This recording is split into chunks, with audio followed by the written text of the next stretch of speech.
When I first moved here, it was in a car with my girlfriend at the time, my dog, a cat, and all of our belongings. So the bass almost didn't get to come with me. I would have left the cat. It wasn't my cat, so yeah, it wouldn't have been. Well, then I definitely would have left the cat. Fuck that cat. No, I miss that cat. I like animals, which I'm sure was known to you. Hi. Hi. You're here. I'm here. And you play. How long you been playing music? Most of my life. What am I? I'm 36 now. I think I got my first guitar. Yeah, I got my first guitar around 10. Mm-hmm. So I've been playing, most of my life, and I just kind of taught myself how to play. Did you ask for the guitar, or were your parents like, you got to play something? I actually wanted to play bass first. That's different. Me and my friends in like 4th or 5th grade, whatever it was, like had an imaginary band. And it's like... You had an imaginary band? Yeah, well, we had it all planned out. Okay. And my friend Marissa was going to be the drummer. Yeah. My friend Evan was going to play guitar. My friend Ben was going to sing. And I'm like, all right, I'll play bass. Okay. And then I don't know what happened, but the band broke up.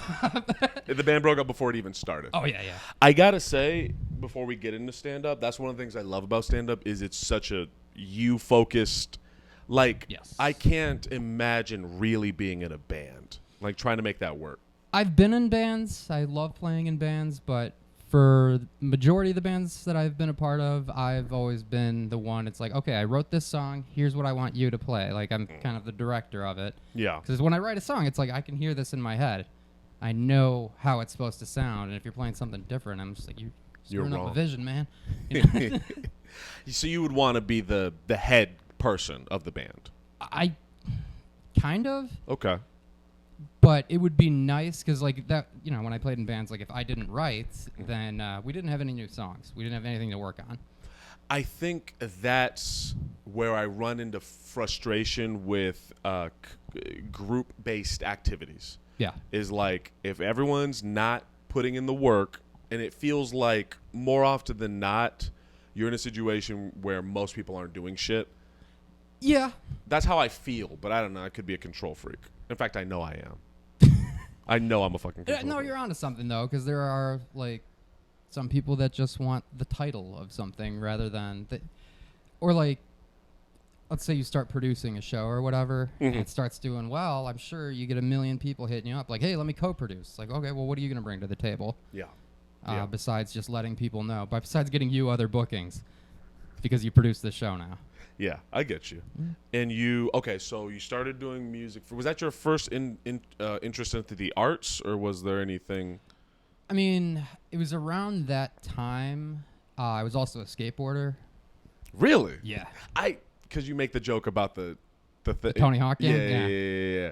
Was that what was your first, like, thing? Was it skateboarding? Was it music? Was it Dungeons and Dragons? Like, what was it? I mean, as far as I can remember, pro wrestling. Like, I've never done it, but I've always just one of the first pictures I've ever taken. Yeah. Is just baby me in Hulk Hogan pajamas with my Hulk Hogan cake.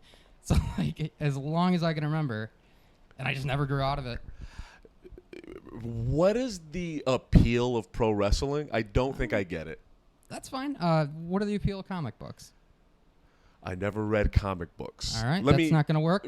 Okay, so for instance, the appeal of like jiu-jitsu, like MMA, is watching, like, it's a bloodthirst in me. It's watching who can do the most damage to the other guy. Like, sure. I'm almost living vicariously through them. Like, what would I do? Yeah, no, I get it. Yeah. With wrestling, it's a performance. I don't think I'm letting out any secrets here. Right. It's not real. It's real to me, damn it. That guy rules. Yeah, that guy. But for me, I don't know. When I was a kid, it's just like, oh, these crazy characters. Yeah. Like, it's hard to describe. It's like when you watch a movie, though. You got a hero, you got a villain. You choose who you want to win. Mm-hmm. Sometimes that movie doesn't end the way you want it to, so you want to tune into the next one. It's just a TV show. It's a soap opera. Sure. Yeah, that's a good way to put it. It's a soap opera. Okay. It's the MCU or like minus Shakespeare the powers. Almost. Like, that's probably because of the tights. And the dramatic monologues. So yeah. It's you're watching You're telling a a story. Right. And it's just, it's been the one constant. Yeah. Throughout like my entire life is just I've always. And you still watch it to this day? Oh yeah, yeah. I know. Okay, let me get ready for my lack of wrestling information. That's fine. I'll correct you. There is there's the 80s was like a upswing. Yeah. Okay, with Hogan, 84 when he came to. Hulkamania was the 80s. Yeah, that's when Vince McMahon had bought all the other smaller independent territories. And it became a monopoly. Yes. Okay. Basically, I mean, there was a few that were hanging on, but. So we have the Hulk Hogan and the Hulkamania. Then the 90s was the Attitude Era or the Raw era? Later 90s, so the end of 96 until about like 2001 or 2. And that was like more aggressive, or what was the difference? I mean, with the classic era is what it's called, like the Hogan era. Sure. You know, the 80s, early 90s, that was just more like that was geared more towards kids. Oh, okay. So there wasn't swearing, really. Really? Yeah, Hogan was the big, like, guy, so he had a cartoon, you know, his own line of vitamins. You know, they used to, like, advertise before. They'd have wrestlers like, yeah, don't smoke cigarettes. Like, you know what the stuff they were doing behind the scenes? That's crazy. They used to tell people not to smoke cigarettes? Yeah. It was before, like, because I used to rent the tapes from Blockbuster, and there'd be just someone like the Ultimate Warrior crushing cigarettes, being like, be a champion, don't smoke. You know? I forget that you're old. Yeah, I'm 36. That's so wild. We'll talk about that. We'll talk about being old. We'll talk about the 80s and then being. I was only there for 3 years. So I don't you have were much there, on the 80s. bro. That's true. There. You being in your 30s and doing comedy is like a different. Seeing like people in their early 20s. Yeah. Is. We were just talking about it before we started recording. Like we both have this same like, what is going to be the most efficient way for me to do my shit and go the fuck home? Yeah. Have you always been that way when it came to comedy? Like when did you start actually? When did you start comedy? I started in 2013. So Okay. it was like, damn. Yeah, but I was drinking at the time, so I really don't look at that as, you know, Productive. My time in comedy was not productive until I got sober, which was in 2016. Okay. And then even then, it was just I took some time to. I mean, when you get sober, you kind of got to relearn everything, figure out who you are again. So it was like, do I even want to do this? Or was comedy just an excuse for me to go drinking? So you take some time there. It's so, like, I wish I could give you just, like, I've done it this many years, but there's been so many breaks. Like, I worked nights for a while, so I stopped. Just sometimes I just wasn't feeling like doing it. And it's a hard, I know we were talking about this in the beginning, the whole community thing of a band. Yeah. That's hard because you're dealing with a bunch of people, but comedy's hard because it's so solo and it's just up to you. Yeah, and I honestly, this has been probably the most productive year I would say I've had in comedy because I'm doing it consistently. Like before, I would just go weeks without doing mics, and this year, I've been keeping track of every mic I do, and I think I'm at 50 something and around 40 or closer to 50 shows already. So nice. It's been productive, and I'm working on newer stuff and just trying to develop. So. This has definitely been, my most productive year. You have been focused. When we went to Harrigan's, and I was so, dude, you saw it. I was like, I was there. I don't want to do this shit. That's funny because, like, I thought that, and then I'm like, all right, well, we're here. Yeah. And then you're like, I don't know if I'm going to go up. Yeah. And I'm just like, well, I signed up. I'm like, we're here, Aaron. We're here. It's appreciated. I need that. Yeah. As introverted as I am, when I go to these mics, part of what makes it difficult to stay is I don't have a mic buddy. Yeah. I need that. That's Jen Flaxman has become mine. John Flaxman? Jen. Oh, I've seen. Yeah. That's become we write together. We go to mics together.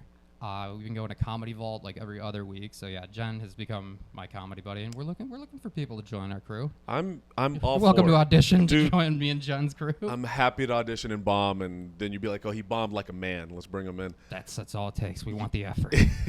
Yeah, because I'll go out with like Rachel, but she's on the social ladder of things. High, like she'll get booked without even asking for anything. Yeah. And so I think when you're in a place like that, you go to Harrigan's, you're like, well, I don't need to do this. Mm-hmm. Nobody's just randomly booked. Like, I'm still asking and shit, so. And that's not a bad thing. Yeah. I think a lot of times you should ask. It's tough though. Like we can get into that. Like Yeah, booking is. I don't think that ever stops being a mystery until you have someone else that does it for you. Mm-hmm. Like once you get an agent or something, then it's like, all right, well, I'm just gonna wait for them to tell me these are my shows. Do them. You know what I mean? Like I do. It feels. Maybe this is an ego thing, but to some degree, it feels pathetic. Yes. No. I think that's a human thing. Yeah. Because it feels like you're groveling. Yes. And putting them above yourself. Like, I want to do your show. Mm-hmm. And the truth is, we all want to do shows. That's why we get into this. Nobody wants to stay at open mics, you know. We do it. Yeah. But I think anybody in comedy, not even just Chicago, like, if you had a choice to just have regular bookings and never do open mics, who wouldn't take that? Yeah. Because that's what we want. I'm picturing it right now, and it sounds beautiful. And do you have the issue of comparing yourself to others and getting jealous at all? Not as much as I did. I'm pretty content with my bookings. Like, again, this has been my favorite year of comedy, my most productive year. So I haven't really focused on that. I think we all have certain shows like we'd like to do or certain venues we'd like to get booked at. But my thing's, always been like personal goals. So it's not get booked on this show because that's not in my control. They could like me, but they could be booked for the rest of the year. But what I can control is, okay, I want to write this much material by this time. And even if you it sounds so just Tony Robbins, what is that called? Self-help, motivational. Yeah. Sure. But okay, so I set this goal. My goal is I want to have an hour by 2024, January 2024. So that's my goal. I'm in control of that. I can write as much or as little as I want, but by the end of this year, that is my goal, and that's what I want. So and it's not reliant on anybody else. Yeah, doing the things you can control. Yes. Derek's gonna love this. He's gonna lose his fucking. He's gonna jizz all over this episode. I love Derek. I am so happy he's back. He's a very, very good friend of mine. Were you close with him before he left? Before he left comedy? Yeah. Yeah. Him and I went on the road together to. Really? Yeah, we went to Omaha. How have we not seen? Have we seen each other before? I remember my first meeting with you. Okay. Oh, Jesus. No, it's not bad. Okay. It's not bad, I swear. All right. It was at Shaker's. Okay, yeah, that's fair. And I forgot who I was with, but I think someone went over and said hey to you, and I just sat at my table. But then you went up, and you had a bit I really liked that I haven't heard you do much of lately. Okay. Do you remember? I don't. What it was? Do you want me? I don't give a fuck. Away. Nobody gives a shit. Yeah. Oh, okay. I mean, nobody. I assume, and whoever's listening. I watch. But comics. I'll watch this one. I assume comics listen to this. I don't assume regular humans do. I'm not yet, maybe, but sure, eventually. But yeah, what was the bit? It was. You were at your friend's house for a sleepover. Oh, his dad whooped his ass. Yeah. I still have that. It's good. I laughed so hard at that because it's like the way you described it, it's like I put myself in that situation. Yeah. It's like that would be the most awkward thing in the world. And then go have fun with your friends. Did you have that growing up? Did you have a moment like that? Not that I can remember. I don't know. Maybe it's a repressed memory where my friend's getting his ass whooped by his dad. But man, the kid I'm thinking of, or he's a grown man now, but his stepdad was up. That's how comedy works. We're making it seem funny now, but at the time, it was always terrifying. I can imagine. Yeah. I'd be like, I think I need to go home. Yeah. Dude, and then just to send him, the whole sending him back to his friends. Yeah. After they clearly just know he got his ass whooped by his dad. That visual just made me laugh so much. Well, that's good. I'm glad that so that was your first impression of Yes, but there was also in your set that night. Yeah. And I remember this vividly. You had a joke about the Wu-Tang Clan, and you listed off the members, and you did not mention Master Killa. Then I remember. Okay, keep going. I brought it up during my set. I remember that. And I remember wanting to add a tag about something like that because I knew I would never. There's no way I'm going to get all of the members, and I know someone's going to like know and okay. Well, that's not a bad introduction. Yeah, and then I had seen you at Mike's after that, and then you would just like you wouldn't really like we just do the hey what's up like a nod. Yeah. And so I thought you were mad at me for that. Really? Yes. I'm like, maybe I pissed him off with this Wu-Tang thing. Can I dig into that a little bit? This whole podcast is becoming the Aaron therapy session. But I understand. Well, here's what I learned later. Okay. Was about your memory. Yeah. And so I don't think you really remembered me. I didn't. And my feelings were less hurt. Oh, that's good. Because I'm like, I think he fucking hates me. So when it's for my memory thing is like you got to jog it. If you give me context and some information, I'll remember shit. It just off top is not there. Yeah. And we've talked about this a little bit about we were outside of Tracers actually just talking about like you were saying like no people don't hate you, Aaron. Yeah. And I understand that. But I do think something about me, I come off, if you don't talk to me, if you don't sit down and fucking have a conversation with me, I feel like I come off mean. I honestly never, even before. Okay. Like I saw your joke and called you out on the Wu-Tang Clan. Sure.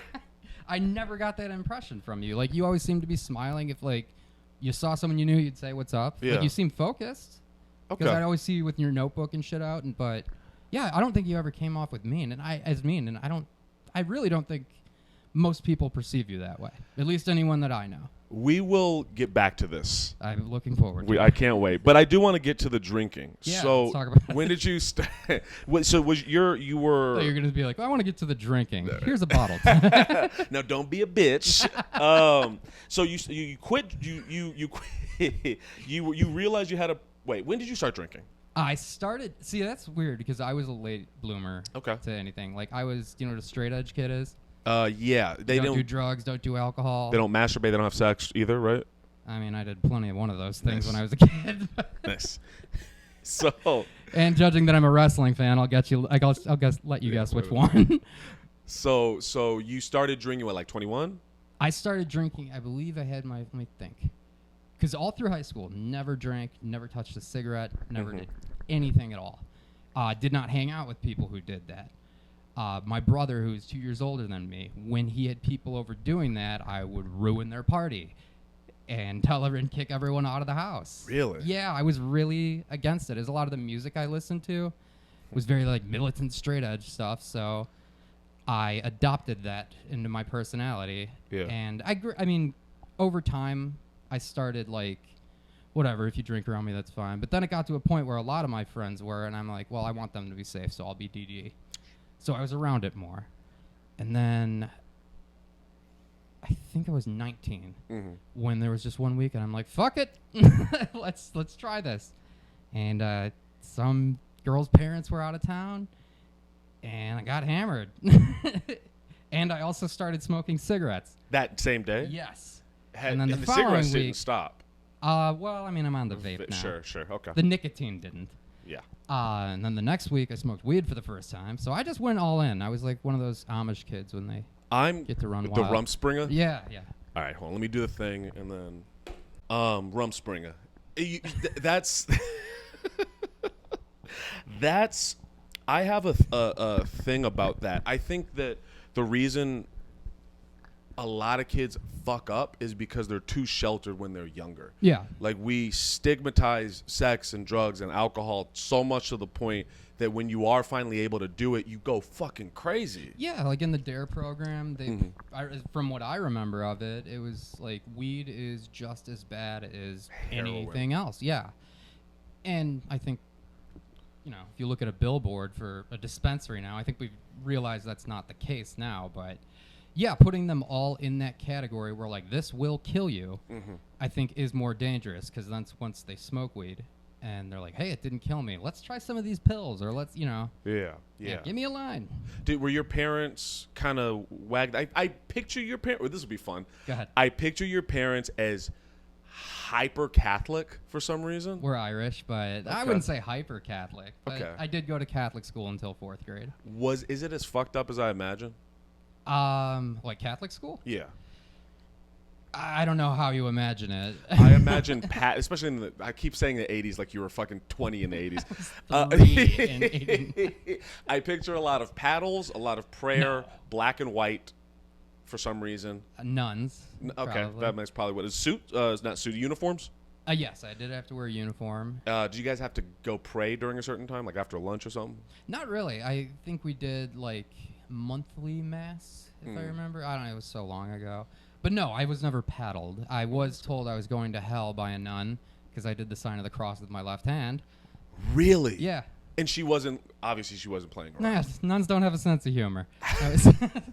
So that Sister Act shit that's all bullshit. Oh, no. They didn't dance, nothing. So, for real? Yeah. You did it with your left hand? Yeah, I was like in 3rd grade, I think. Are you left-handed? No, I don't know why I did it. I didn't even notice I did it until I found out I was going to hell. She like yelled at you? Yeah, it was weird. How did that feel?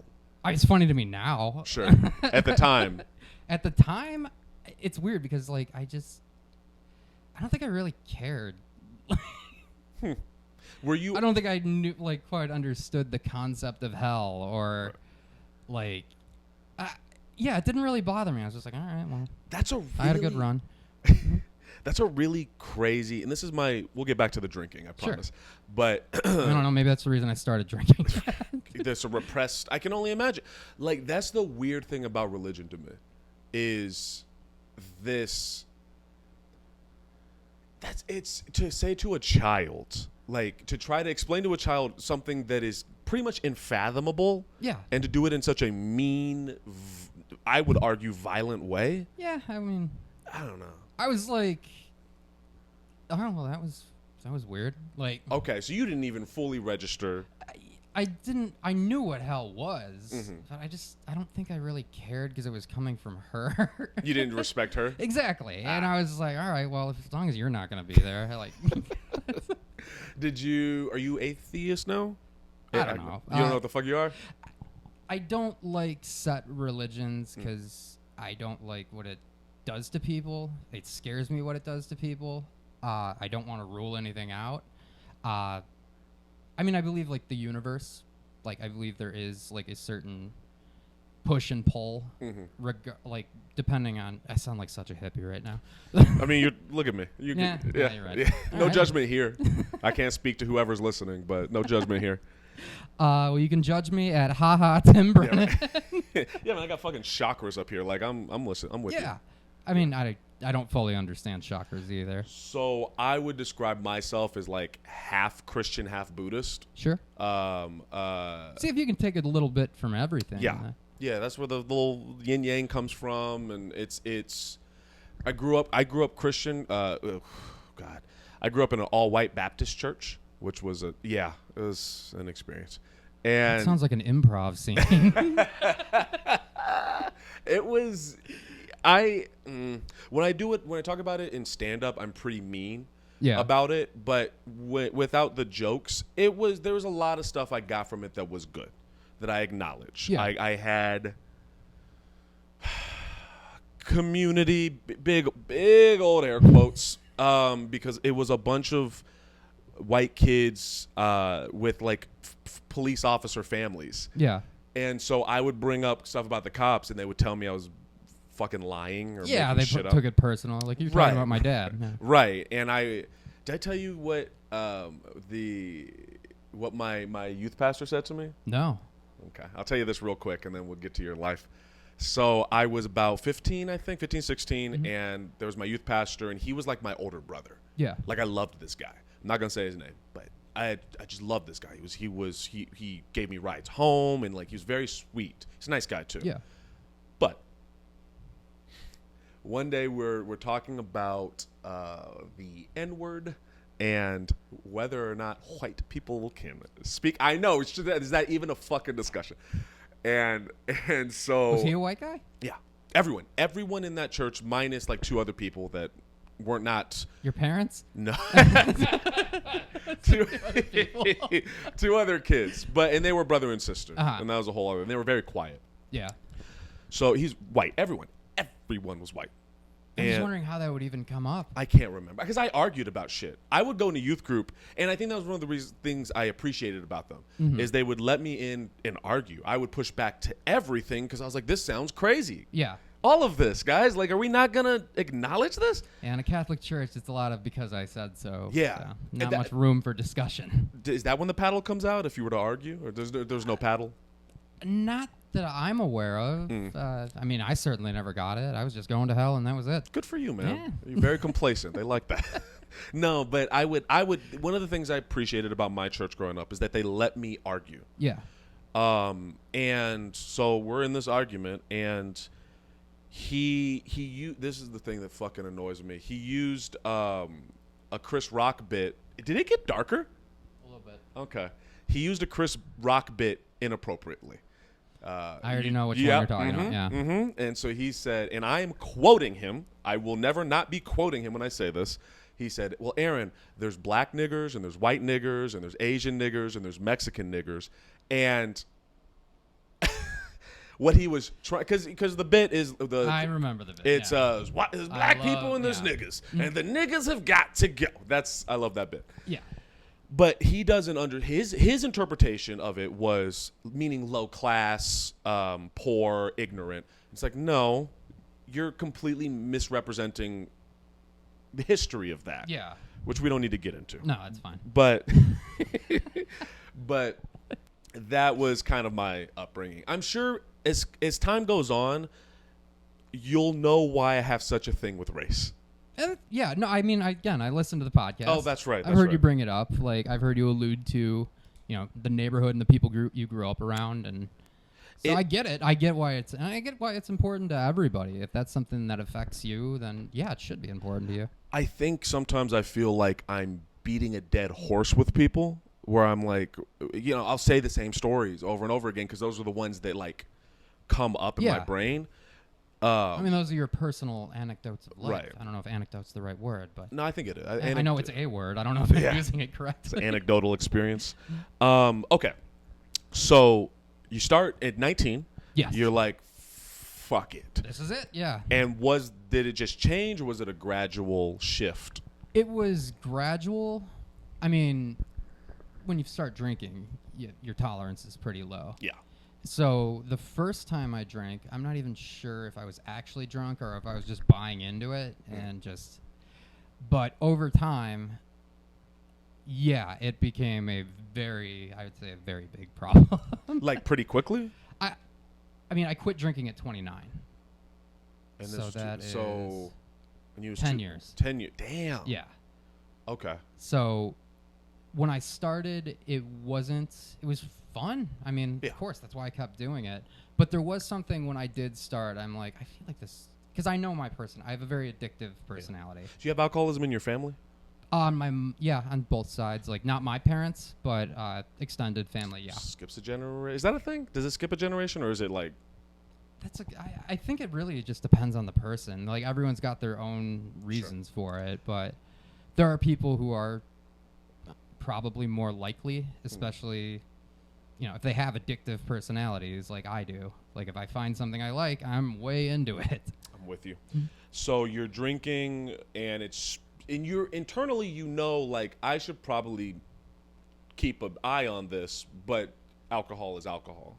Pretty much. It was a very brief thought when I first started, like, this might be a problem. But then after a while, it's like, well, everyone else does it. They seem fine. Yeah.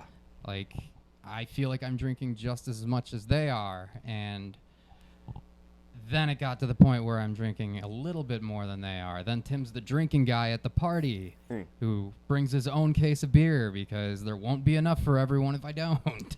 Really? Dude, I was an animal. Like, do you remember your first blackout or vomit experience? Vomit was, yes, it was with wine. Which I was not used to. I was just a beer person for quite a while. Yeah. And nobody told me about wine. Yeah. I just thought it was like beer. No, it wasn't. Yeah. That is a completely different. That was the first time that I ever, woke up with my head on a toilet. Isn't it interesting that you don't learn your lesson afterwards? I stayed away from wine a lot after that. After the head on the toilet? Yeah. That was kind of enough for me with wine. But I made sure everything else was available.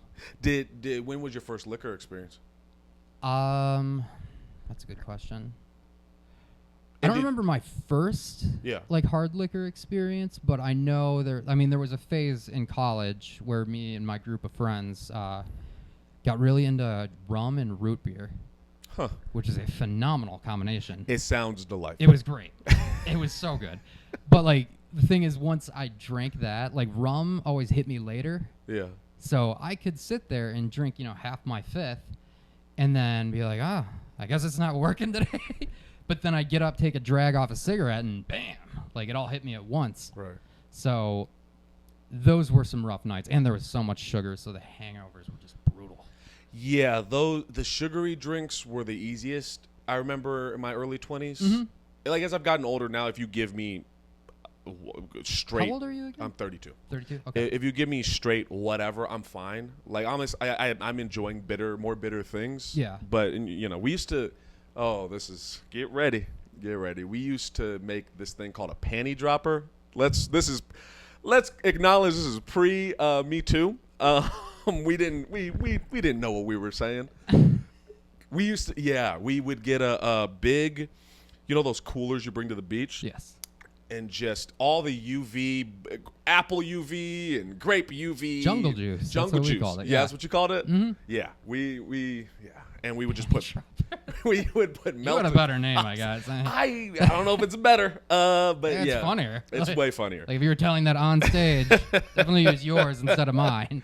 Yeah, we would put melted popsicles and juice and just crazy shit. Yeah, and just drink it. It was disgusting. Expired Ecto Cooler. Yeah.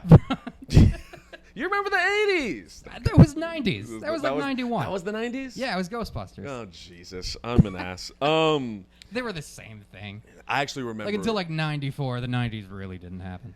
I remember my my first time throwing up and drinking too much liquor. I didn't know that. So I had only had beer first too. Mm-hmm.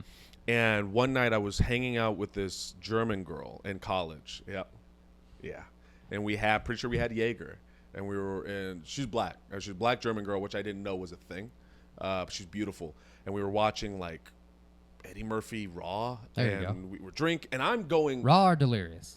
Was it a red suit or was it the bluish purple? Oh, I was so drunk. Oh, okay. And she was keeping up with me, but she was like, "Oh, you're drinking a lot." And I was like, "It's easy." I didn't understand that beer and liquor was. Yeah, there's a difference. Yeah. And then I almost threw up on her. I luckily realized what I was doing, and I went to the bathroom, started throwing up, and she was like, "I'm gonna go." I said, I get it. Yeah, that's fair. It was awful. So you're drinking throughout those 10 years, mm-hmm. and then 2016. Yep. Something must have happened. Did Trump get elected, and you were like, "Oh no, I voted for him"? Or what happened? I certainly wasn't paying attention to the election at that point in my life. Really? No, politics aren't my thing. I honestly just, I don't know how else to say it. I don't trust any politician. Anybody who has that ego enough to be like, I know what's best for this country. It's probably there's something wrong. There's some skeletons in that closet, and some clearly have their closet a little bit more open than others. But no, I wasn't paying attention to the election. Yeah. That was after college, because I graduated in 2013. So right when I graduated college, I started comedy. And so it had developed over time. At the end of college, it was getting bad too, where I just wouldn't stop because my hangovers would get so bad. Hair of the dog? Yeah, hair of the dog, and just I drank so much tonight, but there's a party tomorrow. Why don't I just stay up and get hammered throughout the night? So there was a lot of rollover. Would that help you socially as well? To an extent, and then people just did not want to hang out with me. Ooh, okay. So it's gotten bad. you're drinking 24/7 instead of what it sounds like. No, actually, and that's the thing. Like, I didn't think I had a problem because I could stop for a couple days and be fine. Like, there was a period where I was, like, when I was graduating college, like during finals, I took the entire month off drinking. Okay. So I could focus on that. And that, in my mind, made, like, I'm not an alcoholic. Like, there's no way I can be. I just took a month off. But then I start again, and it might start slow. Like, 2 drinks this night, 3 a couple nights later. But eventually I'm getting back to that cycle of where I'm staying up all night and drinking by myself a lot, or lying to people when they start drinking the next day about, like, I had so many lies, like lying that I slept. It was just, it's insane. Like, the stuff you go through to cover up that you have a problem because you don't want to hear about it. And so when I actually quit was one of those 2-day bender things where it was, I believe it started on a Thursday, and it was only supposed to start I had 3 beers from a case that was me and my roommate split from a couple days ago. So I'm like, you know what? I'll just have a couple beers tonight and watch wrestling or something. Once I got through that first one, I'm like, oh, I got 2 beers left. The liquor store's going to close. Let me just go get another case, and then I'll finish it this weekend. Like, you make these little deals and bargains with yourself, or I made them with myself. And so I went and got that case and started drinking more, and then it was like I wanted to stay up to, watch wrestling. Makes it sound so dumb. That completely takes the seriousness right out of it. But so I kept drinking, and it's like, well, I start work at 8. If I get to bed by 4, that's 4 solid hours. Not taking into consideration that I start work at 8. I don't wake up at 8. Right. And then that turned into 6, and I was like, all right, let me just call off work. Let me just tell them I got sick. And so I was like, hell yeah, now I got the whole day free. And I got a case of beer. This rules. And so my roommate goes to work, and then I'm talking. My brother used to live a couple blocks away from me. So I was texting him. Older, younger? Yeah, he's 2 years older than me. He actually owns a brewery. I'm guessing you don't really you don't go there often, or? Not often. We did a show there. Oh, nice. Yeah, it was me, Mike Stricker, and Gina Palm, and Caitlin McCarthy. Mike Stricker and Gina Palm actually run Beer Flight Comedy with me. So I produce shows in breweries too. Okay. And then Caitlin runs the Laughing Tap in Milwaukee. Oh, you know them? Yeah. Oh. Caitlin and Greg, they're great.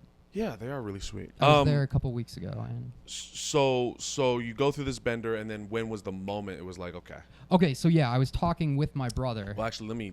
Here. Do you allow this in here? Yeah, go for it, man. Sure? Yeah. Okay. I always ask. I mean, it's just your apartment's going to smell like... It's fruit. Fucking, That's fine. Those vape... Banana Laffy Taffies. Is that what that's the flavor? Yeah. Those vape shit, they smell delightful. Thank you. Yeah, they smell much better than cigarettes. My friend Brooke Sullivan, if you know him, he said it makes me smell like Pez. Nice. I haven't had a Pez in years. Are those candies good? No. Okay. No, the dispensers are really cool. The dispensers are really yeah. that. Do you collect those? Some of them. My brother was way more into that when he was younger. Well, we got to talk about that. But okay, so it something. Oh, so I'm texting my brother. So work has already started at this point. Well, for everyone else in the world, but me. Sure. And so I'm texting with my brother, and I let it slip. I'm just like, oh, I'm off work today. And he goes, oh, is everything okay? And I just said I had gout. You might want to choke up on the mic a little bit. A little bit? Yeah, you're good. Okay, so you had gout? So I had gout. Yeah. And that was just something that me and David Sitko, who runs SNF, one of the producers there, we had been talking about that, and I thought I had it. So I'm like, that's the one. That's what I'm going to say. And my brother happened to be off work that day. And again, lives 2 blocks from me. So about an hour later, he gives me a call. And he's like, hey, dude, I'm outside your door. I just wanted to bring by some cherry juice because I know that helps with gout. And I'm like, oh, shit. Are you shit-faced at this point? Oh, dude, I'd been drinking all night. Okay. Yeah, I was hammered drunk. Okay. Like, You weren't gonna be able to hide that. I tried my damnedest. Okay. So you open the door, and what happens? I opened the door, and before I opened the door, I hung up with him, and I tried to throw all of my empty cans, and then put other shit on top of the garbage, so it would hide it. And I thought I did a pretty good job. So I opened the door, and right as he walks in, next to my couch on the table is a beer I had just opened. So it's still cold, and you can see the condensation. And he goes, so you're just getting drunk throughout the day? And then him and I got into this huge argument of just, he was looking out for me. He was doing what an older brother should do, and letting me know that this is not okay. This isn't what normal people do. This is a problem, and you need to.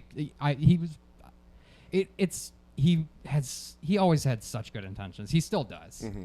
But I haven't always been able to see that, especially when I'm shit-faced, Sure. Alcohol will do that. Exactly. And so I get into this, I don't want to talk to you anymore. Like, if this is how you're going to treat me, we got into a huge fight. I wouldn't even call it a fight. It was just me being an asshole to him. And him understanding that I'm wasted and I'm feeling attacked. And then the look he gave me as he left my apartment, and it just broke my heart, because I'm like, I think I just had my last conversation ever with my brother. In your head, you thought that. Okay. And so I got more drunk. So you got more drunk? Got more drunk. My roommate came home, and so we're drinking together a little bit. Again, I told him I slept or whatever. But then I passed out on my couch, and I woke up in the middle of the night, and my heart, you ever seen The Mask? You know when his heart goes? Yeah. That's what it felt like, what was happening to me. And I literally was just like, I think I'm going to die right now. I think this is it.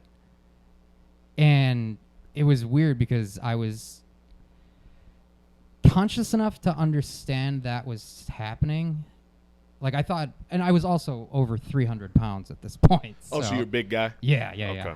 And we can get into that too. But so I'm thinking, this must be what a heart attack is. I think I'm going to die right now. And I just accepted it. It was a weird, well, this is it. This is, Yeah. And then I woke up, and I had half of a PBR just on the table next to me, and I just threw it out. I just dumped it out. Well, no, I dumped it out. I still have that can, though. You saved it? Yeah. As a reminder? As a reminder, and it's just, sometimes, because being sober and not drinking is so normal to me, it's not that I get tempted to drink or really want to, but sometimes I just look at it, that's just displayed, in my kitchen, and it's just almost 7 years ago is the last time you even wanted that. Did you go to AA meetings? I did in the beginning. Okay. I did because I'm 29. All of my friends are drinkers. I needed to know that life could happen without alcohol. I needed to figure some things out. And there was a friend of mine. He's a friend of my brother's, actually. Well, let me get to that in just a second. Yeah. So I threw the beer out, and I was like, I'm done. This is it. I can't drink anymore. Because again, I know my personality. I'm an all or nothing person. I had to make that decision, and I knew the only way I was going to stick to it is if I talked to my brother. So I actually went to Riot Fest that weekend, which was an awful idea. Yeah, that seems I just got off a bender, and I'm going out in 90-degree weather. Yeah. Just dehydrated. Died. Yeah, no one told me about detoxing. Yeah. Oh, you needed to. It was that bad, huh? Oh yeah, it was 2 days pretty much straight of drinking. I think because of how your, because of your rock bottom moment, it doesn't sound as bad as what I've heard other people. I've heard people, yeah, man, I was sucking dick in the back of 7-Eleven. for a PBR or some crazy shit, and I hear who's telling you this? I don't movies. I don't know. I think that's something a little bit stronger than alcohol that might make them do that. Let me rephrase. I am picturing a friend of mine that's an alcoholic. Okay. And that does happen. Yeah. And they to my knowledge, no dick sucking in the back of places, but they are still an alcoholic, and the stuff and the behavior that I've seen over the years is really bad. The way I wasn't there. Yeah. So the way you're describing it does sound fucked up, but it doesn't sound as debaucherous. The person I affected the most with my alcoholism was me. Okay. Especially because I drank alone a lot. When you're alone drinking and you're that drunk, like, you get some invasive thoughts, like that. Like suicidal? Not suicidal, but it's just you know what you're doing. Right. Like, you know that, it's 6 a.m. and there's someone going to work, and there you are just hammered watching TV, and you get that mentality of, this is my life. I'm a loser. Like, this is what my life is, and you begin to accept that, even because it sinks like into your subconscious. So when I mean, like, I hurt myself more than anything, it was an image issue of just like, this is your life. You're an alcoholic. And then when I was fucking, doing the mask thing, it was like, this is how it ends, man. Like, that's crazy. This makes sense. So you talked to your brother, and then what did he say? Well, I went to Riot Fest. Oh, okay, you went to Riot Fest. I went to Riot Fest and survived. Good. And my buddy Brennan took me, and I'm forever grateful for that, because I literally would have just been sulking in my apartment, probably trying to sleep it off or whatever.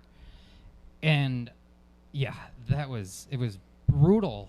Like, to be out in the heat that long and sweating it out, and there's beer everywhere, but I didn't want to drink. Yeah. But I'm at Riot Fest, and the Misfits are playing on Sunday, and that's when I was like, this is awesome. I am fully aware that I'm watching the Misfits. Yeah.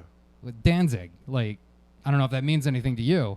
Means nothing. Fair enough. You seem passionate about it. Well, he quit the band like 30 years ago, and they hated each other, him and the rest of the band, and they were getting back together, and I'm watching it, and I'm there, and I'm just like, this is how I want to experience life. You're good present. Or bad. Yeah.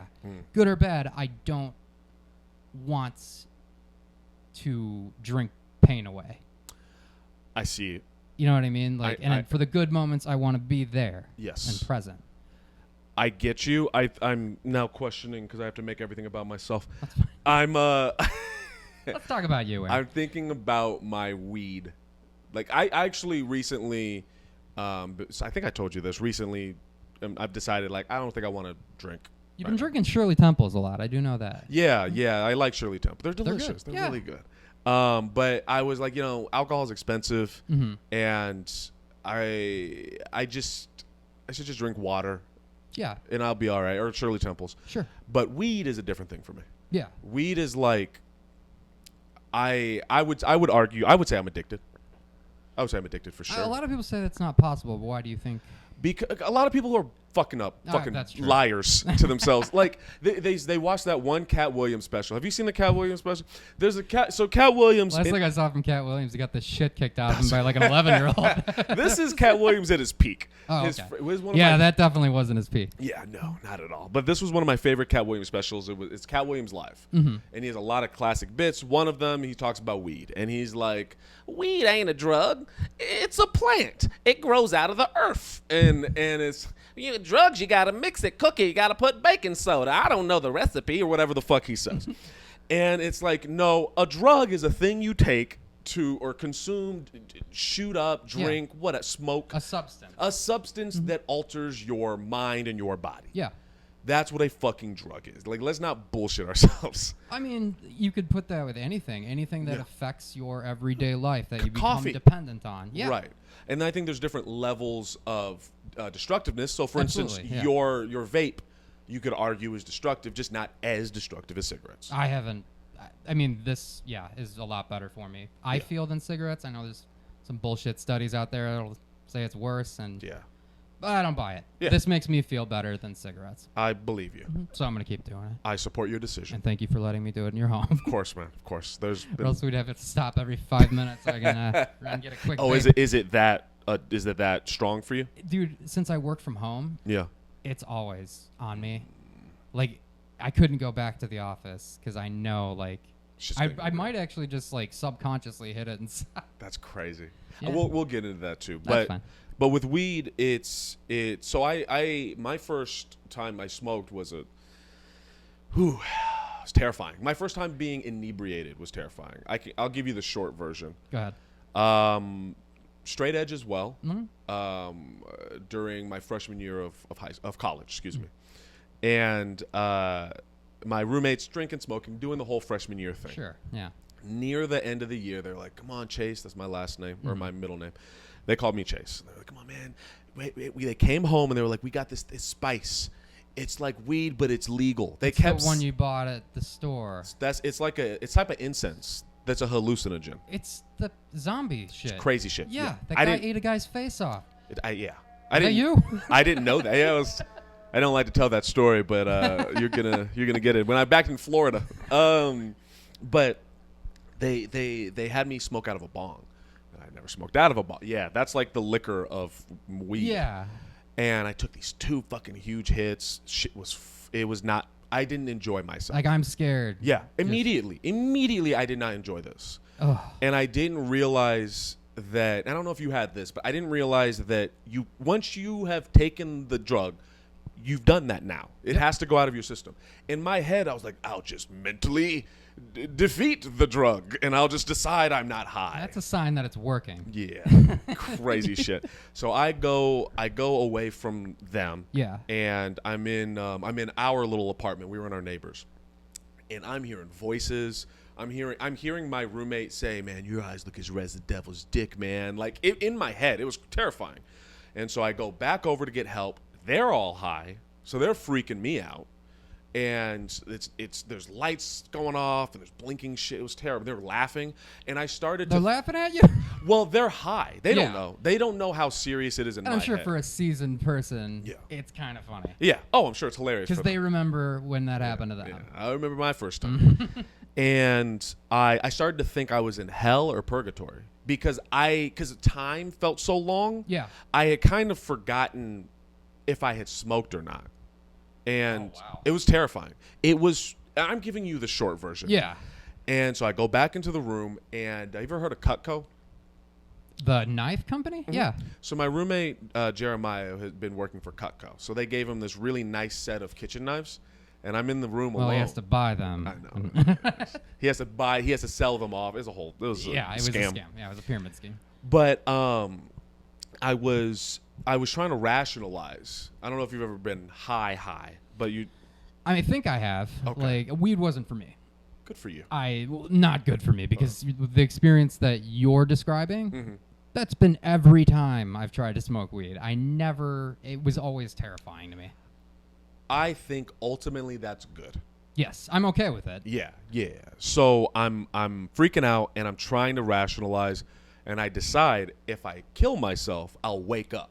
Like, that was a weird logic in my head. So I go over to the knives and I take out the biggest butcher knife and I'm about to like plunge it into my chest. And then something in me, like a little bit of logic, was like, if you're in hell. I'm sorry, I was just thinking of your friend. No, I'll have to pay for those. I can't sell it if it has blood on it, Aaron. So selfish. Oh. So in my head, luckily, maybe that nun was right. I'm going to hell. You don't pray enough. But in my head, I thought, like, there's this thing in my head that was like, if you're in hell, if this is hell, if this is purgatory, you literally have an eternity to realize that. So this is the nuclear option. Let's hold off on this. I got very lucky. That sounds like it, because had your brain shifted just one other way. Yeah, I'd have been dead right now. Or your dumb friends laughed a little too hard at you. Well, it gets worse. Oh, God. So I try to logic my way through it. I'm like, okay, they're laughing and being crazy. They must have smoked. Mm-hmm. I must have smoked. This will go away. That was the logic. Yeah. So I'm like, okay, if I go back and they're still being weird, then that means they smoke. That means I smoke. That means this will stop. Yeah. But when I left, they're nice guys. So when I left, they talked and they were like, oh, he's freaking out. Let's be normal now. Yeah. So I go back in and they're acting completely normal. I'll never forget this. My roommate, Corey, he was smaller than me, too. He walks past me. He's like, oh, what's up, Chase? And I flipped out. Apparently, I blacked out. It looked like I was going to kill him. And they calmed me down, and I came down from it all. But that was my first time getting high. It was awful. It was awful. Do you do that on stage? Like, do you tell that story? No, I think you need to, because that is such a funny situation that the thing they thought would be most helpful. Right. They were nice. They were trying. They were doing their best. Oh my gosh. But so alcohol was your thing. I didn't think it could get better than that. Like, I don't like needles. I don't like anything going up my nose. Yeah. Have you tried anything else? No. Besides weed. Okay. No. Just with drinking, I'm like, this is fun. Like, this is what makes me feel like me. I can't afford anything else. Like, I think I learned enough to know heroin's bad. Yes. And I don't like needles. I don't like shit going up my nose. No, and oh boy, it's fun. I've never done anything like harder than weed. Okay. I'm not because of your alcohol stuff. I do not want to. This is not a peer pressure thing. This is not me. Like, I'm not taking mushrooms. Right. Okay. Well, we should have done that at the beginning of the episode. Then I do want to talk about it though. No, it's fine. I know people have wonderful experiences on it. I'm not that person because I know my brain, and I'd be the dude who. No, not that I would get addicted. I think I would literally, like. Did you ever hear about that? It was always maybe like an urban legend about the dude who took acid and now he just thinks he's a glass of orange juice. Like he snapped. Yeah, and he literally is under the impression he's a glass. That would be me on any psychedelic. I know there would be some major change that would freak me out too much, and I know that's not for me. Then I will respect your decision. Thank you. But tell me about yours. I will. This is good, by the way. It's nice to. You too. When I normally when I do these episodes. Sorry, I was just thinking if I blew a vape, so it just clears it'll out. look real And cool. We're back. No, when I do this with people, it's generally with people I haven't spoken to at all. Oh yeah. Yeah, like most of these episodes, you're gonna be like 108. I think. No! Wow. Yeah, nobody. Okay, let me go off for a second here and say, I think this is a good podcast. I think so do I. I mean, since you had Derek on, I've listened to a ton of them. and I wish more people would listen. The end. I think they will. One day. But when I talk to people, like I am getting them unlubricated. Like I don't know the person at all. I don't know why. It's a very strange adjective. Going in raw, baby. Going in dry. Got to lube it up myself. Going in raw with Aaron Chase. But I don't know the person, so I never know what they're comfortable with. I don't know what they might say or not say. And so this is a little easy because we've spoken. Yeah, a little easier. Yeah, I feel like we've gotten to know each other a lot better. Like within the past 2 weeks. Yeah, that's because I've always seen you around, and like we've always been friendly. But I feel like we actually started like talking and hanging out at mics and stuff. Yeah, very recent. Yeah, but it's been nice. Yeah, for sure, dude. Mushrooms. I attribute mushrooms. First off, I wouldn't have this hair if I didn't have mushrooms. I'm not even bullshitting. My first time doing mushrooms, a lot of stuff happened, but one of the biggest, most important moments of my life, I looked in the mirror, which they say generally don't do. I'd be the dude staring in the mirror right as it kicks in. It's wild. Done. But has anybody described it to you at all? Nobody really can. I feel like everyone's experience is a little different. Sure. The one experience, I'm sorry to cut you off, but my college roommate told me he took shrooms once and waited like an hour and a half or something. And he's like, well, all right, well, I guess they're not working. And then he just looked up and he had a poster of the band The White Stripes. And Jack White took a drag off his cigarette and just stared at him. That feels like he got something laced. Yeah, it took like so long that he was just like, I guess they're not working. And then that's what he saw? Yeah. Wow. The poster came to life and took a drag off a cigarette. That's wild. Yeah. That's not what happened for me. Okay. I didn't have a White Stripes poster? I did not have a White Stripes poster available. I looked in the mirror and I saw at the time. I'm gonna show you a thing. Oh no. I saw. I'm not even on drugs, and I'm nervous for what you're showing me. I saw what I described at the time as a black man, which I know sounds strange. Like, fucking obviously. I'm sure it'll make sense. It will. It will. So growing up, I was told that I'm not acting black enough. I'm acting too white. Your whole identity's fucked up. Yeah. Because people are telling you what you are. Sure. And I'm sure you've noticed as a theme, race is a theme for me. And I looked in the mirror, and shrooms like strips away your ego. It takes away your ability to shield yourself. Like when you were saying like when you could drink and you could lie to yourself. Mm-hmm. I could smoke weed and lie to myself a little bit. Or drink and lie to myself. You can't do that on shrooms. Like it doesn't let you. You're just faced with the truth. You are faced with whatever it is. And it's an intense experience. And I looked in the mirror and that's what I saw. Later on, I described it as I saw who I was on the inside. And then as time has gone on, I saw who I was going to become or who I was destined to be. It was very strange. This is the best. Is that Candyman on your phone? This is the I best saw the jacket. visual example I can give you. It's goofy as shit. Do you remember Static Shock? No. Okay. DC Comics is okay. He has electric powers and he's black. Okay. That's all that matters. This is what I kind of saw. You in the future? In the mirror. I didn't have hair. I gotta show you a picture of me without hair. Like it was you? That's like the only visual representation of. That's kind of what I saw. It was weird. Yeah. And then I grew my hair out. And like that seemed completely normal to you. It didn't seem. It seemed. And keeping in mind, this isn't literally what I saw. Should we show the camera? Because the camera is like nobody knows what the fuck I'm talking about. I just realized. Yeah, show the camera. They look kind of like. It's not focusing. Whatever. You're gonna have to deal with that, audience. What electro? It's Static Shock. I don't know where I got it. Just look up Static Shock. Yeah, old Static Shock. Mm-hmm. So it was like that's just a visual, because it's a feeling thing. Yeah.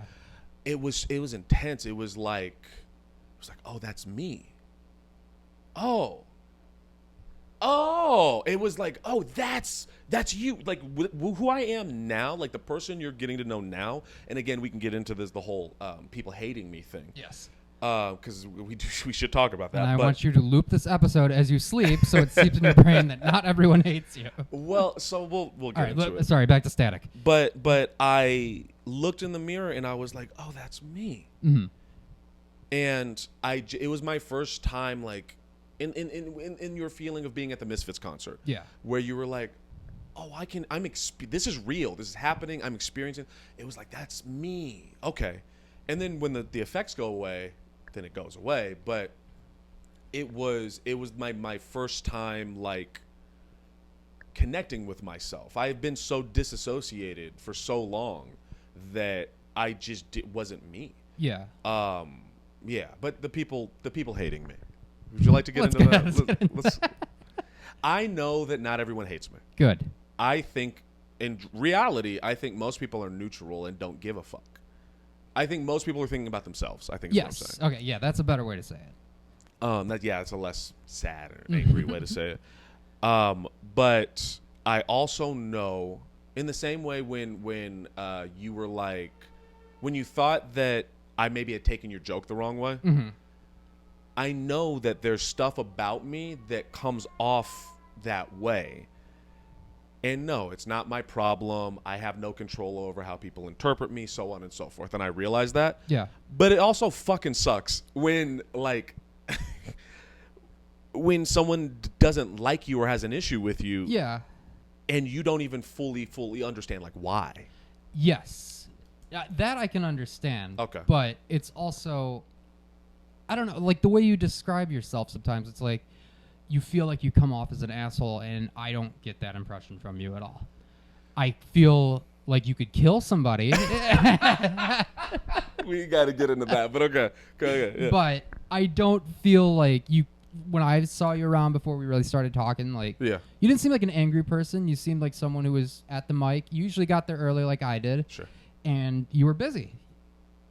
You know, you wouldn't like, even if I don't even think you knew I was a comic, but like you saw someone walk in the bar, you just that's a nice thing to do. You don't have to walk up. Hey, how's everyone? You know, you're not a server at like an Applebee's. You don't have to. I think a little bit of my history, a little bit about me. And I'm still kind of this way. I just do it in a more mature way. But I've always been desperate for community and connection. Mm-hmm.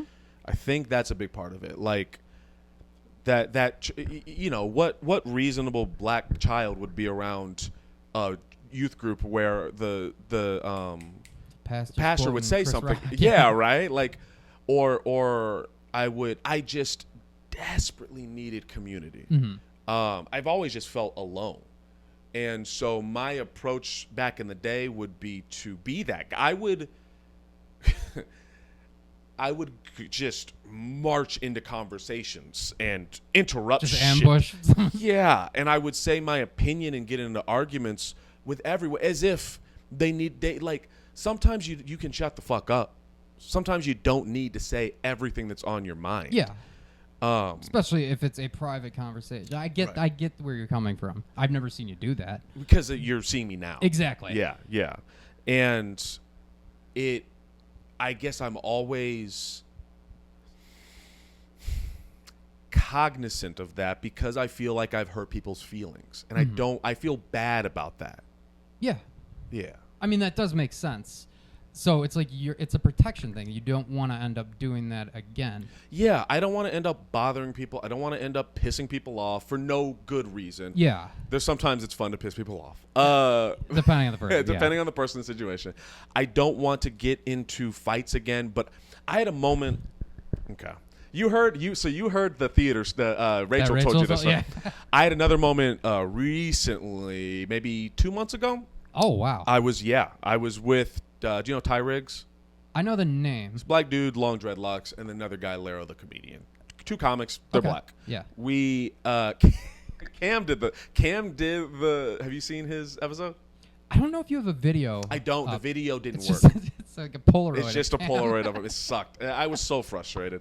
His video didn't end up working. But bummer. Cam invited me to this mic. Mm-hmm. And he was like, yeah, man, you get a lot of time. Like, not enough comics come there. And I was like, oh, cool. So I invited them. I show up, and there's Blue Lives Matter shit. I was there. You were there? Yes. I remember, because Cam brought me to that mic, too, and said it was awesome. Yeah. And he's a liar. You were there. So you saw my interaction with the guy. Yes. What is because we talked outside after. That's right. I was, yeah. And I don't quite remember the whole thing because I had just got done bombing. But I remember it because I thought you did well, especially for that room. Yeah. Where it was just, I don't know how to describe it. You know those nights where it's just like, this isn't gonna go well. Yeah. But I saw you, and I mean, I'd seen you before, so I liked your stuff, so I was paying attention. Yeah. And I thought you had a good set. Yeah. And then you went back to your seat beyond the bar. Oh, you didn't see that part. I heard you talking to the guy, or him talking to you. Yeah. And I thought you were just messing around. Yeah. And then I realized, they're not messing around. Yeah. So to give some context, what'll happen to me is, it got so bright now. Yeah. What the hell? Okay. So I think I have PTSD. Like, I think I actually do. I'll get in these places if I'm in an environment around people that I deem dangerous. All of my senses go up. I'm like ready to fight, basically. And when I'm in that headspace, I'm a hair trigger away from getting in a fight. And this is my perception of you. Okay, this goes perfectly along with that. You're the nicest guy in the world. Until I'm not. Until that hair trigger's pulled, and then I have no problem imagining you like with someone pinned up against the wall, just saying, "Do not mistake my kindness for weakness." I want to get into that too, because that's a thing I also run into. We'll talk about it. Okay, but Blue Lives. So I go in there, and immediately my spidey sense is going crazy. I'm like, okay, there's Blue Lives Matter shit. People are staring at me. I don't fucking like this. Yeah. But I'm here now, and my friends are coming. And my friends, Ty is quiet. Ty's very calm. The reason I like being around him is he calms me down. Yeah, you got to have that person that levels. Yes. And then Laro is the life of the party. Mm-hmm. So his approach to those situations is, I'm going to make everyone love me. I'm like, well, I'm fighting everyone in this bar. That's my go-to, which is not smart. That's why I'm around those guys. Yeah, because they balance it out. Mm-hmm. And so I get off, and that whole time, like, I know the set was good, but internally, you know, when you get good enough at stand-up to where internally you can think about other shit and do your set. Yeah. The whole time I'm like, fuck these people. I fucking hate all of these people. I'm doing my jokes, and I'm like, this is so funny. The inner monologue is very dark. Oh, I was furious. And I get off, and the dude, he has this big Trump shirt on. Yes, yeah. And he says to me, he says, what's your last name? And I said, Chase. And he said, why do you have a Vikings last name? The implication being you're black. Why do you have a last name that is not a Negro last name, essentially? And I didn't hear that part of it. Yeah, that's what he said to me. Ty, afterwards, at some point, Ty said, all you need to do is say because of slavery, and that shuts it all down. But in my head, I'm not being clever anymore. You didn't give me the mic anymore. Like, this isn't. And I said something like, I can't remember what I said because I was very angry. And I think I said something like, I'll fuck you up. I said, like, I will fuck you up.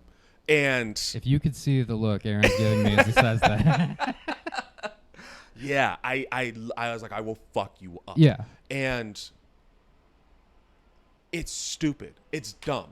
And this is where the jiu-jitsu comes into play.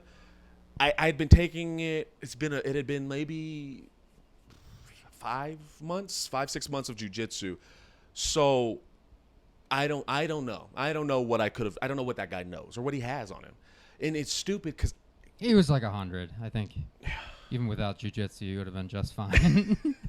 But he might have a gun. That's the thing. That's true. We're in a Blue Lies. We're in this is his hometown. This is his area. Yeah, it's his bar. It's his bar. I'm a guest in this space, and I just made a target on myself. I just got off stage, so everyone knows me. Everyone knows what I look like. Mm-hmm.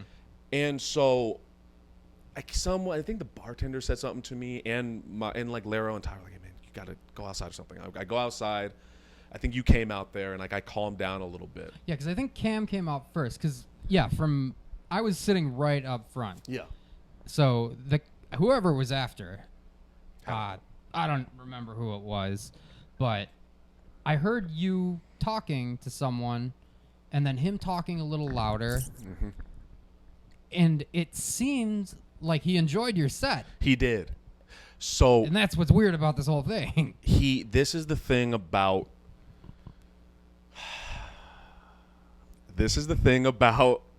older white men in particular. They have gotten so used to saying anything that comes they're so used to it, mm-hmm. that now they're trying to adjust. In his head, he's being funny. Yeah. It's not funny to me. No. They're trying, like, those types of guys are trying to adjust to the world now. Yeah. And they don't know how to do it. They don't know how to not sound like racist pieces of shit. Because they've been that way forever. Yeah.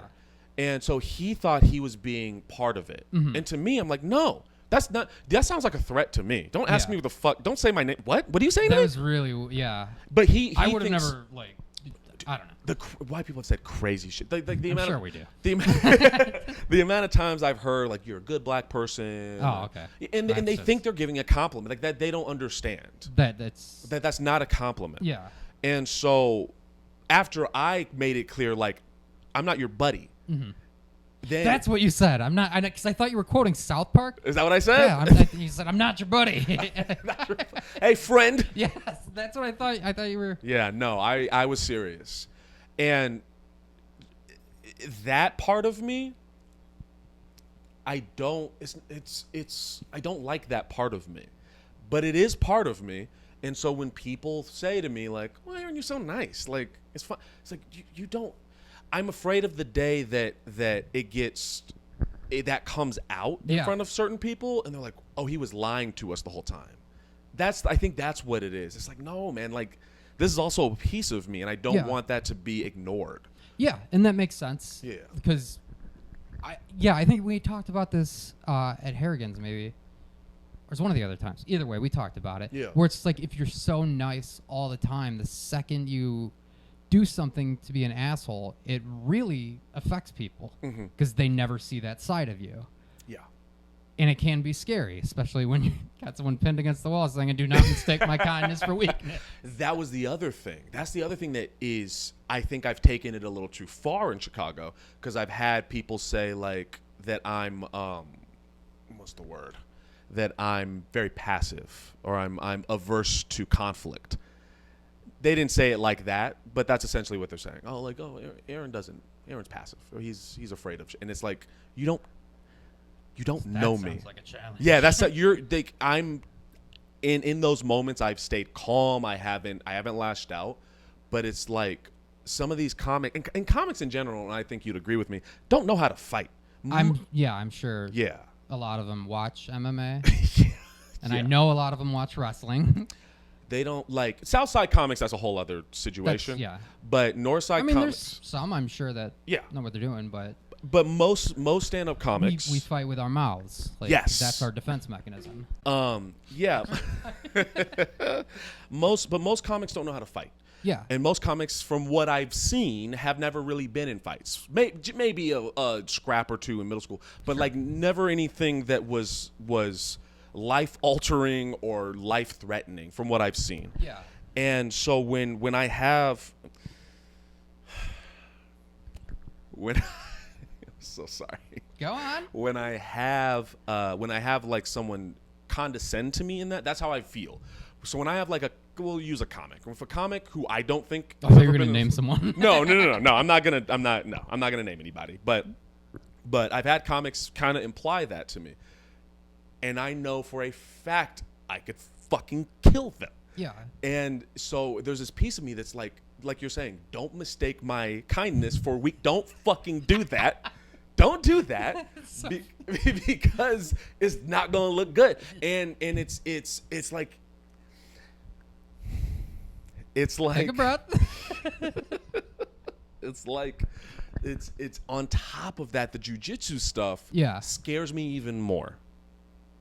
I'll elaborate. Because it's a little more like, because I'm sure they teach you stuff that could really permanently. I can actually do that shit. I wasn't going to say kill, but maybe you could. Yeah. No, like I'm about 8 months, I think going on 9 months now. And let me preface by saying I'm not fucking Bruce Lee. I don't think I'm a badass or anything like that.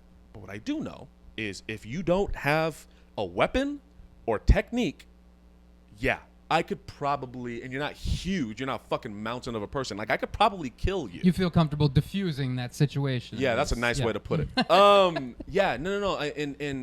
And it's been humbling. It's been very humbling because I get my ass kicked every week. Sometimes with people missing limbs. Yeah. Oh, dude, I got to tell you about that guy.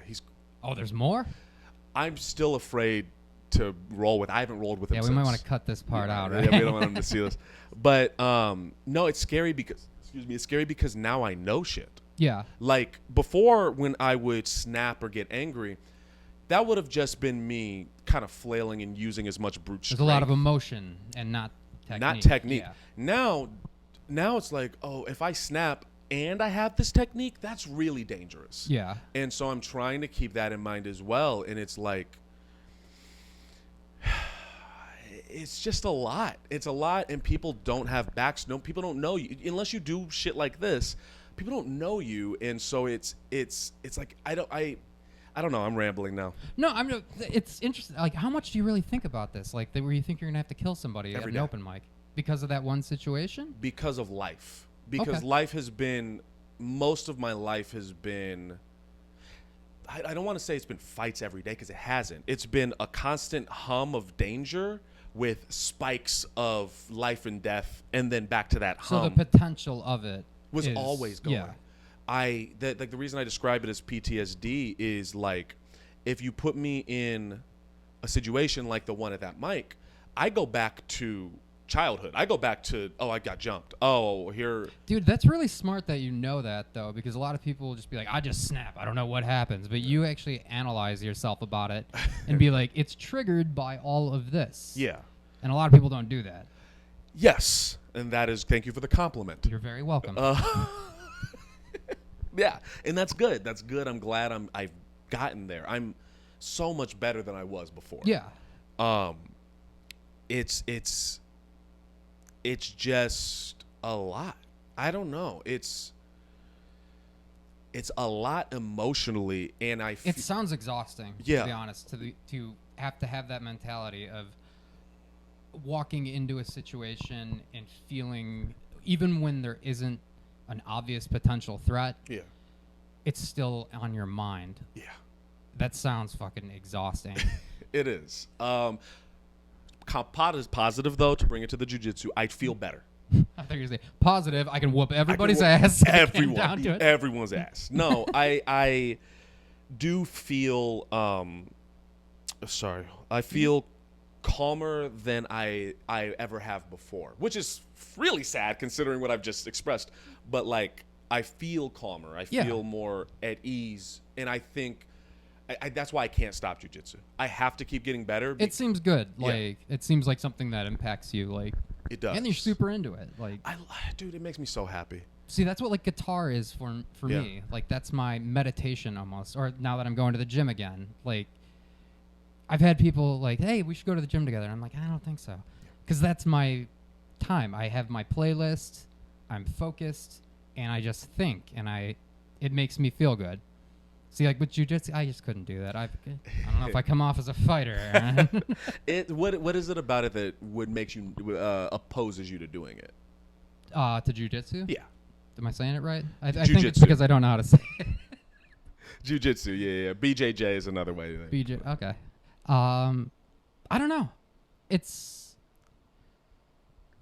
I mean, I guess I don't have anything against it. I feel like it would be expensive.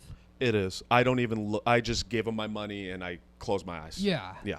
Like I remember thinking about it like at one point, just to have, because I mean it was around one of those times where there was a lot of videos of comics getting attacked on stage. I'm like, maybe I should know something. Yeah. Not that I'm the most offensive comic.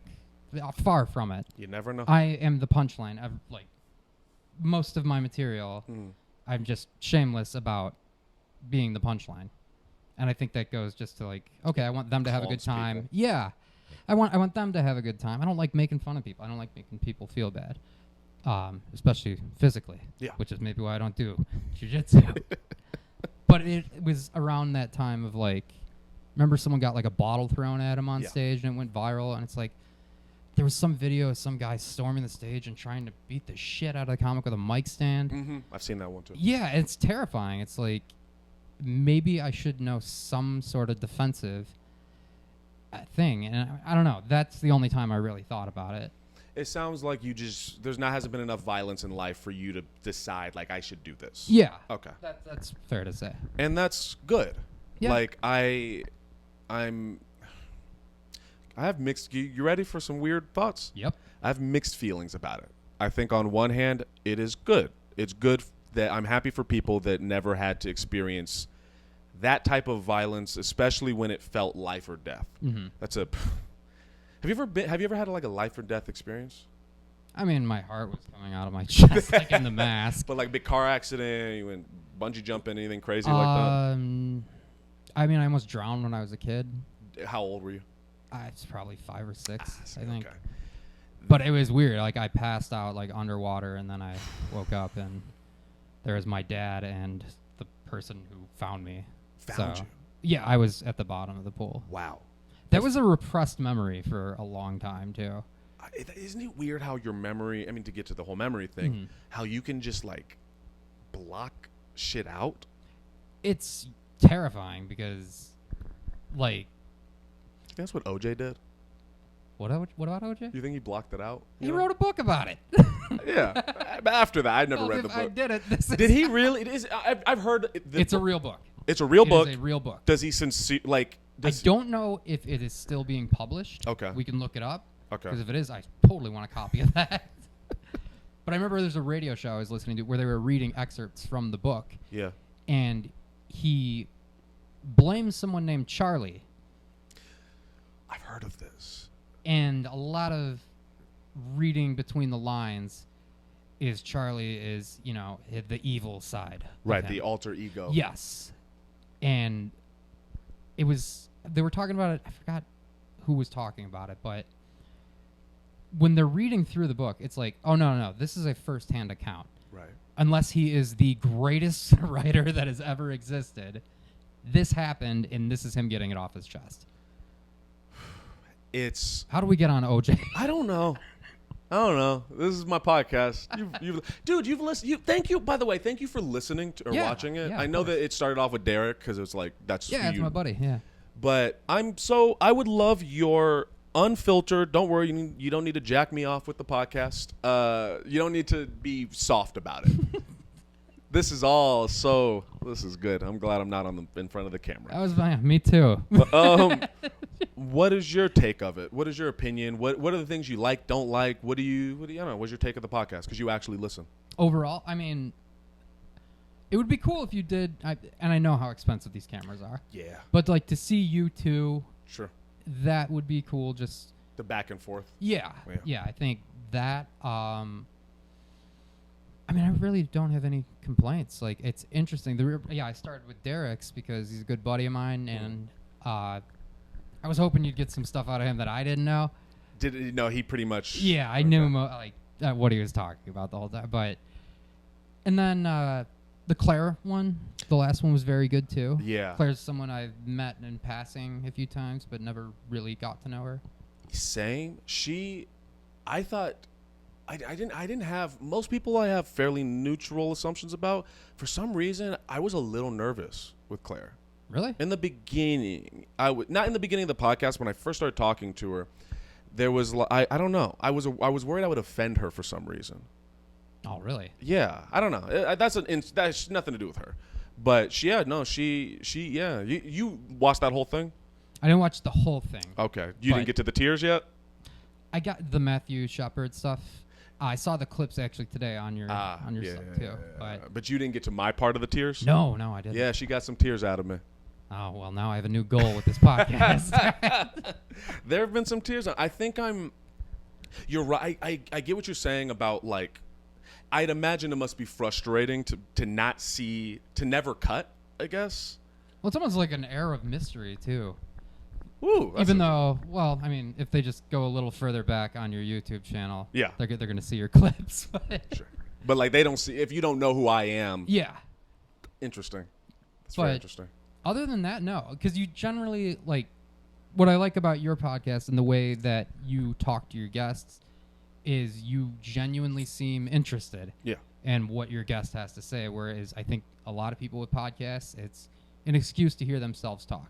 So they'll wait till you're done talking, just so that they can start talking about what they want to. Yeah, you're not wrong there, and I'm to speak positively about myself. Please. I think people are fucking fascinating, like. Dude, especially comics. Yeah. Like, it is a weird thing that we do. It's a weird instinct to want to get on stage and do this. It's a weird art form. You generally come from weird places. Yeah, and the one misconception about comics that I don't like is we're all just these damaged. Like, I think Mulaney has a new bit about it where it's like everyone talks about Robin Williams and all they talk about is how sad he was the whole time. It's like there are people and parts of us that do this where we do really just enjoy entertaining people and making people laugh. Like, it's not all doom and gloom. Yeah. And that's one thing I wish more people understood with comics. Where do you think that stereotype comes from? Some stupid story from like the 1800s. I actually no. The 1800s? I don't know if it was that long ago. Vaudeville? But there's some dude who goes to a therapist, like crying his eyes. He's like, everything sucks. I hate my life. Yada yada yada. And then the therapist is like, well, you know what might cheer you up if you go see, forgot the clown's name. Go see Bozo. We'll call him Bozo for now. That's the one who murdered people, right? Isn't it? Bozo the clown? No, that was John Wayne Gacy. Isn't John Wayne Gacy? That was Bozo? Pogo the clown. Pogo the clown.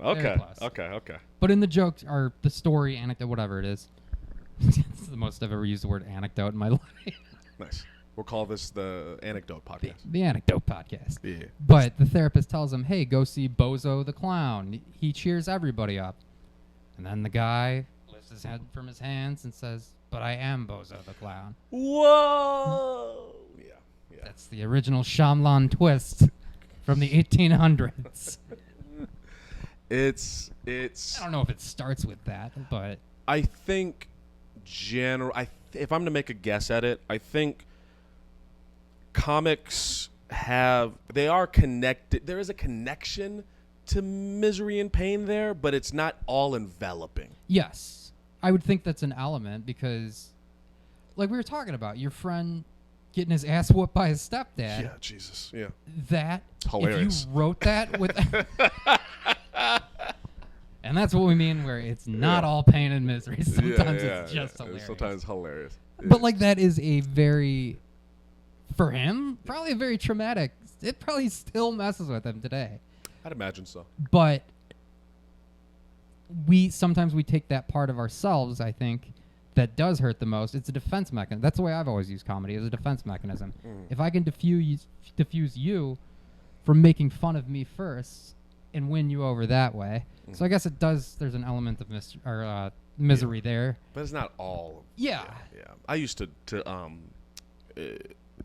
live in that. I used to really indulge in I have to be a pained, starving artist. Tortured soul. Yeah, it's nah. I want an apartment and chill. I want life to be chill. And then I think there's also this fear, because we hear that so much, that people have where if they get to a place where things are okay. Then they're not going to be funny anymore. And I think that's wrong. Yeah. It bothers me, especially as someone who, had a terrible drinking problem. Part of me kind of, when I look back on it, it's even though I sucked at comedy when I was drinking, I'm fine. No. I'm all right now, right? I think you're funny. Well, thank you. That's my new credit. Yeah. But I was worried, what if I quit drinking and I'm not funny? And that, because I think being funny, especially for comics, it's such a huge part of our identity. When you started and you didn't get laughs, did it mess with you? No, because I was delusional. What do you mean? All that self-awareness that you were praising me for earlier, I didn't have.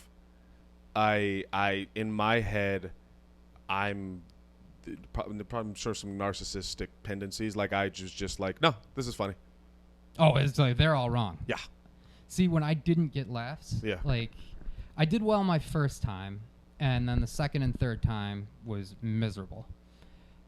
But it affected me in such a way because so much of my identity was I'm the one in my group of friends that makes everyone laugh. I was the class clown. That's who I am.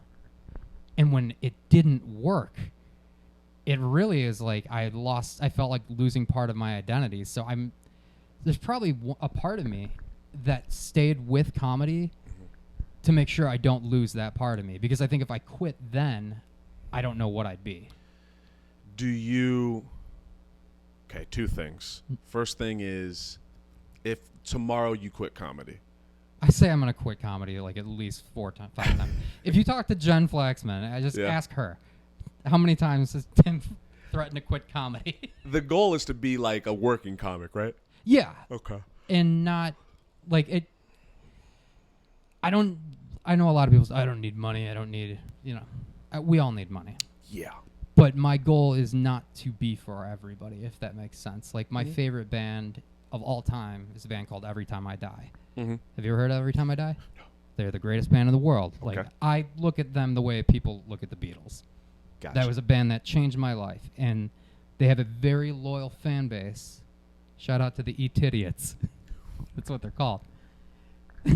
I'll accept that. It's a clever name. It's a very clever name. For the best band in the world. But I love that band so much. And they might not be well known to most people, but to the people that love them, they are important. I have probably bought enough of their merch to have put at least one of their kids through college.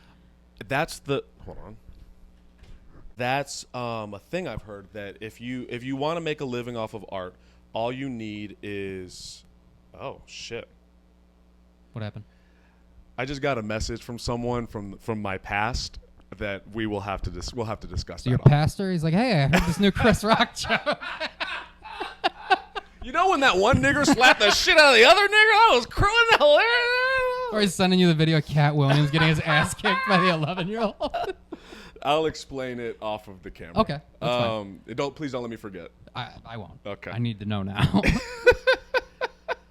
What were we talking about? Every Time I Die. So yeah, they have a very loyal fan base. It might not be the biggest fan base in the world, but the people who love them and support them. They broke up last year. It literally broke my heart. I cried?